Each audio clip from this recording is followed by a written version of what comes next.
Welcome back to Gaming Assembled. Today is part 11 of our Inheritance Series. Thank you for joining us. Before we start, we'd love to hear from you. So like, comment and subscribe to the channel and interact with us on social media. And thank you to Neil Roberts and I Am Debost for commenting already. Let's get started. Okay, so jumping back in. So last time we had the monumentous event that was the passing of King John, and we now have our new king, our new character, King George. So he's not as young as he used to be. He's inheriting at the age of 55, but we need to get to know him and we need to start moving forward. So first thing we're going to do is we're going to look at our lifestyle then. So he's previously gone down fairly heavily down the military one. Character-wise, that would fit. Let's have a look at his traits. So he's very much like his father. Impatient, compassionate. So he's not arrogant, but he's impatient. He's compassionate, he's chaste, so there's some religious sort of side of him. He's a tough soldier, he's an overseer, he's a forder, he's a warlike courtier. So he's very much all about the military, he's got good prowess, so I think for now we perhaps continue down that route. So that's the route he's gone. His prowess is quite high, so perhaps we go for the chivalry one. That's sort of leading from the front, that type of thing. That seems to be the sort of fella he is. He's an overseer. He likes to be there to watch things. He's not sort of just in the background.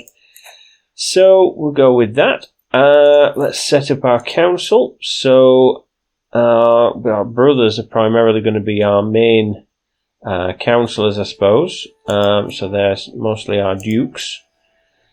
Let's see. So he can be our marshal when we do that one. I suppose we'll go with her for the steward. Let's say him for the marshal. And he's not very good at it, but he could be our spy master. And then that's that. That's all the powerful ones happy. Let's have a look. Our heir. So our heir has the scaly trait, and he's going to be an interesting one when we get there. Content, forgiving, sadistic. That seems a bit of an interesting combination, sadistic and forgiving, and curious. So he's going to be quite an interesting character. I mean, he's not got any massively amazing stats, but he's going to be quite a different character to the ones we've played before. Less military and more, I don't know what, really. We'll have to see when we get there, see what happens to him in his life. But what he does need, though, is a wife. And so I was having a look round. We've got two ways we could go. We could see about getting an alliance with... Well, that is interesting. So the Duchess of Cornwall is available. So he could marry her and essentially incorporate her lands into our realm. So there's that's a barony, earldom. So basically all of Cornwall we would take that for us, which that'd certainly be interesting. We could just go down the route of an alliance with someone like England. So there's a daughter here who would potentially be good. But that wouldn't really give us anything other than the alliance. I mean, these people here are they're all in line. Ooh, hang on, what's this? That is interesting. I'd not noticed that. So our brother, his wife, is on the line of succession for England. Ooh. That might be interesting. So, a couple of members of the House of Wessex, and I didn't realise that he'd married a member of the House of Wessex. So, I mean, it's probably not going to come to anything, because obviously there's plenty of people in between. But yes, so, back to what I was thinking. I think, yeah, we do that. He can marry her, and that would incorporate some more lands. I think. I mean, it gives us an ally, so 2,000, nearly 3,000 men, so that's good.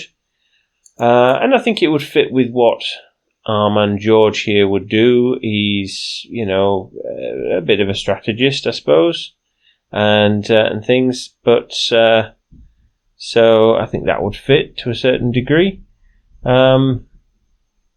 So okay, so it potentially mean that it will mean that eventually we get this little bit of land that'll peel off into and become part of Ireland, which is great. So that's that. Let's see, we can request some gold from the Pope, so we'll do that. We've got some people to ransom. Not very expensive people, but we can do that. Artifacts have low durability. I'm inclined just to leave the sponge on a stick to break away into dust, because in the past I've even tried to give it away and I can't, so I hate that thing. The bill pole arm, that's worth repairing, so that's fine. So we can hold court, which we'll do in a second. The other thing we can do is we could look at trying to finish off our control of Ireland. And at the minute, our man here, we can go to war for that duchy. We should outstrip him in terms of military, so that should be fine. So yeah, I think we'll do that. Let's hold court first, and then we'll crack on. Can take a look at our man. There he is on his new throne. So we could probably do with up in this as well. Really, up these a little bit. Get the court grandeur going up a little bit more. We've got the money to do it. I think that seems like a good idea. There we go. Lavish food, spacious lodgings, many servants, and stylish fashion. Excellent. Let's hold court. Let's see what we get. So, my vassal, Mayor Cassienne, comes forward, apprehensively escorted by her husband, who seems to be in a bad temper. He shouts up, "My lord, Flathelm is trying to seduce my wife. An affront to God. I have never liked him, clearly for good reason. Cassienne is clearly embarrassed to have this aired so publicly, and can barely bring herself to meet my eyes." So let's have a look at these people. So she is the mayor. She's also ill. Is she ill? Or is she just... I don't know. No, she's fine. Why is she dressed like that then? Maybe, I don't know. But anyway, so she is that. And so this guy here, she's having an affair with him. So would he care? He's compassionate, he's impatient, he's chaste. Okay, so he would be against adultery then. So there we go. So that will allow us to rightfully imprison that person. Okay. An envoy from a provincial city, Mayor Kedwin of Abertoir, has come to protest the abuse his city has been suffering at the hand of its neighbour, Bishop Roglech, under the protection under their liege, my brother and friend Prince Andrew. Okay, they occupy and repossess our arable land by force and threaten the landowners with spiritual damnation and material violence to make them sell their belongings. I beg you, my lord, do us justice. So our brother and this bishop has got a bit of a racket going. So again, let's concern what we would do. So compassionate, yeah, I think, yes, not above the law. I think we go with that. My lord, I regret to inform you that I am at the end of my tether. My brother, Prince Michael, is clearly exasperated. The people over which I should rule are an uncontrollable mob of unruly barbarians with ridiculous customs and a terrible taste for food. All my efforts so far have been in vain. It just seems impossible to make civilized people out of them. I am afraid a strong intervention from above is the only solution available now. So, right, so we can promote culture. We can respect traditions of our subjects, and we can pay, as long as they pay their taxes, I don't care. So, what would we do? Impatient, compassionate.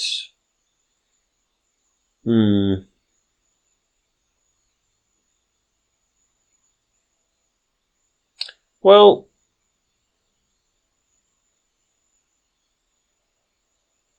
I'm not really sure what we'd do. I mean, you just want to get it done, want to get it sorted, do it right now. I suppose we could.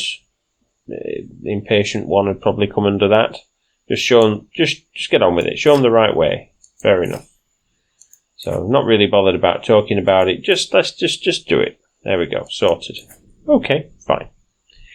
Right, so we will look at trying to take this, I think. Let's go to war, which I think is right up our man's street, a little bit of war. Him being a warlike courtier and all. There we go. We've got our ally as well, should we need it. Consider the plight. Here's some money. Let's just sort this out. I find my half-sister Bevin sitting even on the floor, surrounded by spilled paint and pieces of canvas. For the third time this month. My courtiers whisper about her being an artistic genius in the making, but the servants complain about scrubbing the floors free of paint in the wake of her inspirations. This is to stop, or a genius will be nurtured. Well, he's quite compassionate, our chap, so a genius will be nurtured, I think. I'm not really bothered about whether the servants have got to clean things up or not. So, right, let's send our men north. Scottish army's coming. Let's go and pick a fight. Radlaw is widely known, that's good.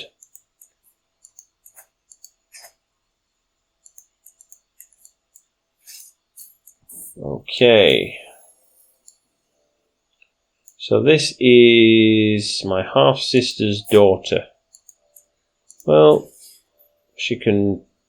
In fact, no, she can have a learning trait, and I don't really care who educates her, really. I'm not doing it. Archbishop, there you go. You seem like a good option. Brilliant. A rusty tool. Peering through the dusty murk of the armory, my gaze travels over multiple different weapons of war. A pair of battered leather greaves, a recently sharpened sword, a spear with a worn haft, and a rusty farming tool. I pick up the farming implement. Perhaps it's being lumped in unknowingly with the weapons. I heft the tool, examining its curiously curved sickle-like blade as I give it an experimental swing at a nearby hauberk. The blade pierces the mail, scattering a few iron rings across the floor. Interesting. I wonder if this could be repurposed. Yes, okay. So, let's see. Let's do that in a minute. Taking the small blade out into the midday sun, I inspect it more closely. The beard appears to taper to a point at one end and disappears into the tang at the other, leaving a length of slightly rusty but still sharp iron in between. The kink at the blade's head gives the implement a wicked curve to it, useful for cutting through shrubs, you'd think, or maybe finding gaps in armour. It's clear that this could be repurposed as a weapon of war, but the question remains exactly what guise said weapon would take. So we've got already a bill polearm. So we've got this. This event's happened once already, look. And so we've got that there. So what we could do is we could try and make something different. If we straighten the blade, it could be a useful dagger. Let's do that this time round. Let's see what this is as well. Your caress is a bowl of porridge. I wish only to see you that I may know you're warm and more. What? That I may know you're warm or more like a corpse. You and me together forever. These lines are but a bleak reflection of my feelings for you. I will do anything to prove my loyal affections. My court physician and court tutor. Well, that seems a bit weird. He's chaste, he's not into affairs. No. It's very strange. Okay, as a lord, I'm not exactly well versed in the process of actually modifying a weapon of war. Despite my enthusiasm, it quickly became clear I needed some expert guidance. I call the holding somewhat harassed-looking blacksmith Dathel, who muttered something I didn't quite catch about rulers and their pet projects, and after a day or so of filing even, and honing, my work is complete. The formerly curved blade has been straightened out, its shortened blade leading to a tapered point with a beveled groove running down the flat of the back.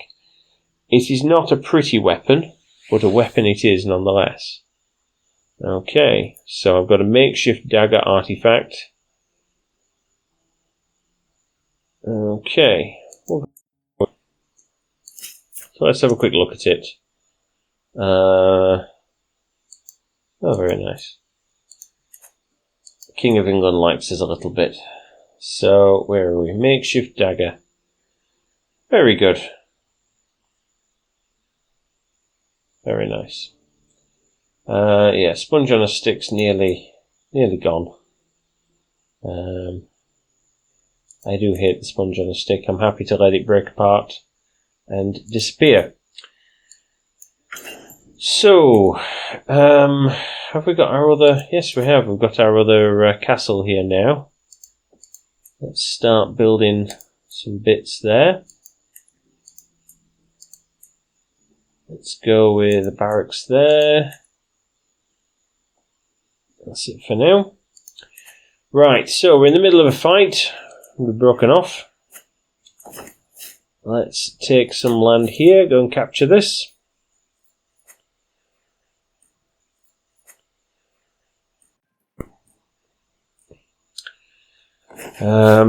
Yes. Training a warhorse. Not want to back away from a challenge, so it's drawn to a stallion, kept away from all the others. He throws his head and stomps his hooves, displaying the powerful hindquarters and well-arched neck.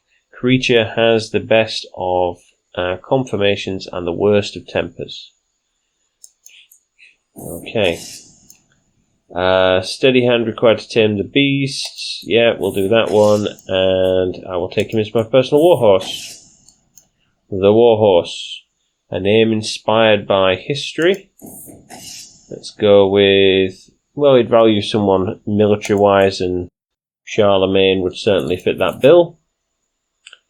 Never back down. There we go. Let's station some besiegers and go and pick a fight over there.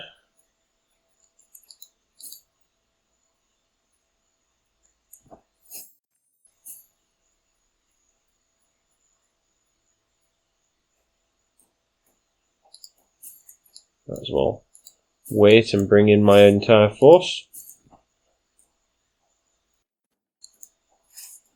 There we go. Excellent. There we go. And that's that war. And the King of Scotland died in the interim there. But we'll still have... Yes, we'll still have that. But our Irish lands are now complete. Okay, so... in terms of where we go from here, I think it's now starting to take a little bit more thought as to where we go. We've united Ireland. We've managed to sort that out. And the idea is that until this point, the story, the role play has sort of taken us in the direction of conquering. John and now George are both fairly military kind of people. It's been about expansion. And where we go from here, I'm not entirely sure. But we can look at trying to take some chunks out of England if we can. Look for opportunities to do that. We can continue to beat up on Scotland. They're fairly weak, and that shouldn't be too much of an issue. Try and get more lands from them when we can. And what we could look at doing in the long run is trying to expand a little bit further afield. We could look at maybe trying to head down into Spain, perhaps, or something like that. It might be that we look at maybe going to sort of more towards maybe Denmark or something like that, although we'll perhaps need to wait for the Kaiser to die. He's 62, so I don't think we're quite strong enough to take on the Holy Roman Empire. But we could look at trying to do something like that. There's the decision of the Dynasty of Many Crowns, so not really sure as to what the next step is. I'd love to hear from you if you've got any ideas, though, as to where we go next with this campaign. I'd love to have you as my council of war and let me know what you think, which would be great. So please do comment. Let me know what you think as to what way is the right way and things, and we'll go from there. So, but for now, I hope you've enjoyed the episode. Please do consider commenting, liking, and subscribing to the channel. And, of course, I will see you in the next one. Take care.